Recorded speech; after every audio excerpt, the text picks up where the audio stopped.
ची खरी ओळख ही कृषीप्रधान देश अशी आहे। आजही 60% अधिक लोकसंख्या ही ग्रामीण भागातच राहते। शेती अधिक फायदेशीर करण्यासाठी केंद्र सरकार प्रयत्न करत आहे। यासाठी राज्य सरकार सोबत अनेक जाहीर आवाज सर्व शेतकरी यांना सूचित करण्यात येते की आपल्या शेतीचा फार्मर आयडी काढून घ्यावा। फार्मर आयडी काढण्याचे ठिकाण सीएससी सेंटर। देशातील शेतकऱ्यांना आधार कार्ड प्रमाणेच एक 12 अंकांचं खास ओळखपत्र देण्यात येणार आहे। या डिजिटल कार्डाचा फायदा काय, त्यासाठी नोंदणी कुठे करायची हे आपण या व्हिडिओच्या मार्फत जाणून घेणार आहोत। शेतकरी डिजिटल आयडी हे एक 12 अंकांचं खास ओळखपत्र आहे। हे ओळखपत्र प्रत्येक शेतकऱ्याला देण्यात येणार आहे।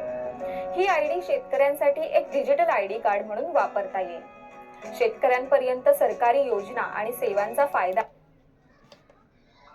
जाहीर आवाज सर्व शेतकरी यांना सूचित करण्यात येते की आपल्या शेतीचा फार्मर आयडी काढून घ्यावा। फार्मर आयडी काढण्याचे ठिकाण सीएससी सेंटर। पीक विमा योजना, माती परीक्षण, माती आरोग्य कार्ड यांसारख्या विविध योजनांचा फायदा एका आयडी कार्डच्या माध्यमातून घेता येतील। अनेक शेतकरी या योजनांचा लाभ शेतकरी या आयडी कार्ड मार्फत सहज मिळवू